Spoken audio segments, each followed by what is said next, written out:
Bonjour tout le monde, on se retrouve dans une nouvelle vidéo. La vidéo d'aujourd'hui, je vais vous parler de ma petite expérience lors de mon entrevue de visa. Moi, je suis venu aux États-Unis grâce au visa F1, qui est le visa pour études. C'est la première catégorie de visa pour études pour venir étudier aux États-Unis. Alors les amis, pour ma petite expérience, lorsque j'ai fait ma demande de visa, 4 belles questions m'ont été posées. Donc, m'ont été posées lors de mon entretien. Ce que vous devez savoir, les amis, lorsque vous faites votre demande de visa, votre cas est différent d'une autre personne. Le cas de X plutôt, est différent du cas de Y, et le cas de Y est différent du cas de Z. Vous allez voir, il y a des personnes qui font les demandes de visa. Par exemple, on leur pose 2 ou 3 questions, et d'autres qui font les demandes de visa, on leur pose 4 questions, et d'autres qui font les demandes de visa, on leur pose 10 questions, 5, 8 questions. Alors, ici, je vais vous parler des questions que je vais vous numérer, des questionnaires que j'ai eu à faire face lors de mon entrevue de visa en face de l'officier consulaire. L'officier consulaire, c'est la personne qui a l'habilité de vous octroyer ou de vous refuser le visa, quelle que soit la catégorie de visa que vous sollicitez, que ce soit du visa touristique et du visa ou du visa étudiant, visa conférence. Comme vous savez très bien sur ma chaîne, j'ai eu à faire des vidéos dans lesquelles j'ai parlé les questionnaires que vous pouvez faire face lors de votre entrevue de visa touristique ainsi que le visa étudiant, même le visa conférence. Alors les amis, les questionnaires que j'ai eu à faire face lors de l'entrevue de visa. Les amis, lorsque j'ai fait ma demande de visa, on m'a juste posé 4 questions.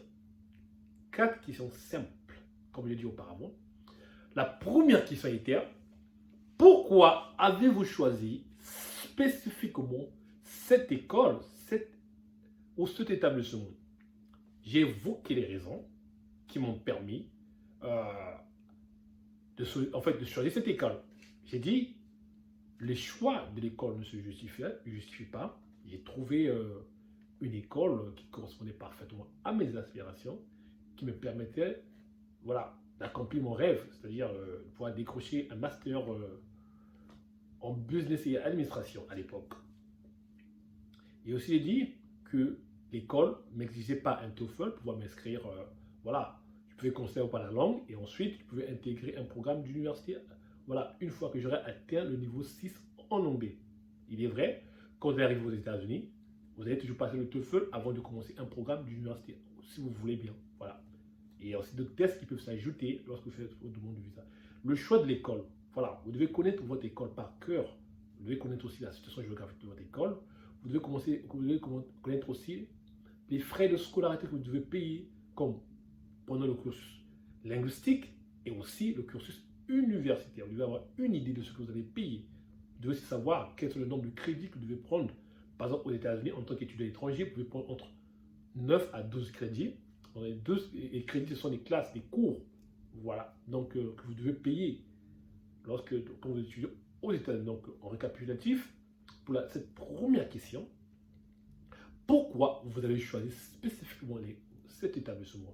J'ai évoqué toutes les raisons et en fin de ma vidéo, j'ai parlé qu'une fois que j'aurais décroché mon diplôme, je rentrais chez moi pour travailler en tant que assistant en ressources humaines ou bien manager des ressources humaines. C'est ce que j'avais dit lors de l'entrevue de visa. Donc, il faut toujours évoquer les raisons de votre retour chez vous. Même si on ne vous le demande pas, de la manière de répondre, vous devez toujours évoquer les raisons de retour chez vous, les amis. Alors, la deuxième question qui m'a été posée, très sensible, très capitale, les amis. Avez-vous des parents aux États-Unis? J'ai dit non.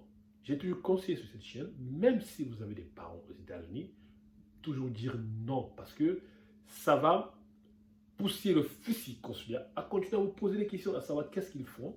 Est-ce que ces personnes ne vont pas vous encourager à immigrer comme eux aux États-Unis? Parce qu'ils vont savoir comment ils sont allés aux États-Unis. Est-ce qu'ils sont allés par études? Est-ce qu'ils sont allés par le visa touristique? Donc, les amis, il faut savoir jouer un peu les cartes, Donc, on vous pose cette question. Avez-vous les parents aux États-Unis? Vous dites non, je vais aux États-Unis pour aller étudier. Une fois terminé mon cursus universitaire, je reviens chez moi travailler parce qu'il y a plus d'opportunités chez moi.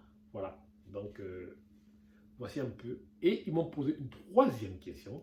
Pourquoi seulement les États-Unis? Pourquoi pas le Ghana? Pourquoi pas l'Afrique du Sud? Voilà, c'était une question piège, les amis. Parce que si je disais que le Ghana et l'Afrique, si je disais par exemple, je vais aux États-Unis pour des raisons linguistiques de l'anglais, vous avez remarqué dans la première question, je n'ai pas dit que c'est à cause de l'anglais, parce qu'il peut me suggérer le Ghana, il peut me suggérer l'Afrique du Sud, même le Nigeria. Vous voyez? Donc j'étais un peu sage. Voilà, j'ai essayé un peu de jouer les cartes. Quand ils m'ont posé cette question, j'ai dit simplement que les États-Unis, c'est l'un des pays qui offre une meilleure éducation dans le monde. Voilà. La qualité de l'éducation des États-Unis ne se justifie plus. Elle n'est plus à remettre en cause. Parce qu'une fois que vous avez obtenu un diplôme d'une université américaine, vous pouvez travailler partout dans le monde. Donc, vos diplômes ne seront pas reconnus. Ne seront pas remis en cause par les entreprises, par les organisations internationales. Et aussi, j'ai des ambitions pour pouvoir travailler dans les organisations internationales comme vous. Quand vous êtes officier consulaire, voilà, je vais travailler aussi en tant que, voilà, être responsable des ressources dans une peut-être ambassade dans le futur. Voici un peu, j'ai évoqué les raisons pour échapper à cette question. Pourquoi pas le Ghana? Pourquoi pas l'Afrique du Sud? Donc, l'anglais n'est pas un motif pour aller étudier aux États-Unis. C'est vrai, en étudiant aux États-Unis, vous allez étudier en anglais, mais aussi que l'anglais n'est pas le seul motif pour vous motiver pour aller étudier aux États-Unis. C'est vrai, en étudiant aux États-Unis, vous allez perfectionner votre anglais, vous devenez plus meilleur, je suis d'accord, mais ne comprenez pas que c'est à cause de l'anglais. Vous dites par exemple, c'est juste que l'éducation aux États-Unis n'est plus à remettre en cause, les diplômes des États-Unis sont reconnus à travers le monde, en étudiant aux États-Unis, que j'aurai une carrière brillante dans une entreprise de la place chez moi. Vous avez remarqué, j'ai parlé des liens d'attache avec votre pays d'origine, les amis. Ils m'ont posé des questions. Qui va soutenir vos études aux États-Unis? C'est mon père qui va soutenir les études aux États-Unis. Et ils m'ont demandé qu'est-ce qu'il fait. J'ai dit, mon père, voilà, il a une petite structure, il gère, voilà, j'ai essayé un peu de parler, d'évoquer les raisons qui m'ont poussé à, j'ai apporté des preuves, ainsi qu'ils m'ont posé la question, avez-vous apporté son relevé bancaire? J'ai dit oui, j'ai pris le dossier j'ai pris le papier, le relevé bancaire, je l'ai démontré. Alors, vous avez remarqué, il y a des gens qui me posent souvent des questions, est-ce qu'aux États-Unis, pour s'inscrire, il faut un relevé bancaire? Oui, pour s'inscrire dans une école aux États-Unis, il faut un relevé bancaire. Je recommande souvent que votre garant soit résident dans votre pays, mais pas aux États-Unis, les amis. Voilà. Donc, c'est juste une petite recommandation. En fait, c'est juste quelque chose que je recommande aux gens de ne pas avoir les garants aux États-Unis. Pourquoi? Ça va aboutir à un refus. Le visa que vous sollicitez, ce n'est pas un visa d'immigration, mais c'est un visa de séjour temporaire. Vous partez pour étudier et vous rentrez chez vous, les amis. Donc, n'oubliez pas, les amis. Et après, ils m'ont posé des questions. Comment avez-vous trouvé cette école?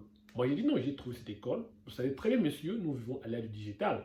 Tout est maintenant sur Internet. Donc, j'ai trouvé une école sur Internet. Je suis rentré en contact avec les établissements. Je leur ai parlé de mon projet. Nous avons discuté avec le service d'admission en leur disant que moi, j'aimerais apprendre l'anglais pour entamer un tel programme à l'université et ensuite rentrer chez moi. Vous voyez, toujours, je parle toujours des liens d'attache avec les pays d'origine. Je devez toujours insister à vos liens d'attache avec votre pays d'origine. Si vous avez un enfant, apportez l'acte de naissance de votre enfant. Si vous êtes marié, apportez l'acte de mariage. Si vous êtes, par exemple, vous avez des business, apportez les business que vous entreprenez. Voilà, vous allez léguer au business à quelqu'un qui va gérer et vous allez toujours continuer à gérer au business à distance.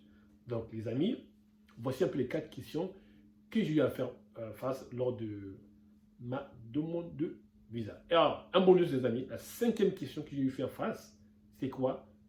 Alors, comment, voilà, c'est vous abonner à ma chaîne uniquement, les amis. C'est, voilà, c'est vous abonner uniquement à ma chaîne. Abonnez-vous massivement. Ça me permet de pouvoir toucher un certain grand nombre de personnes. Alors, les amis, si vous avez aimé ce contenu, voici un peu les 4 questions que j'ai eu à faire face lors de mon entretien. Voilà. Je ne suis pas là pour mentir, je suis là clair et honnête. Lors de mon entretien, j'ai eu à faire face à 4 questions. 4 questions qui m'ont été posées. Ces questions, si vous arrivez à les répondre très bien, ces questions sont posées partout, dans toutes les ambassades du monde. À moins que vous apportez un document falsifié, à ce moment-là, les amis, ça va amener votre entrevue loin. Donc, voici un peu les 4 questions. Si vous arrivez à répondre à ces questions, vous allez garantir votre visa. Les amis, on se dit à bientôt dans une prochaine vidéo. On se dit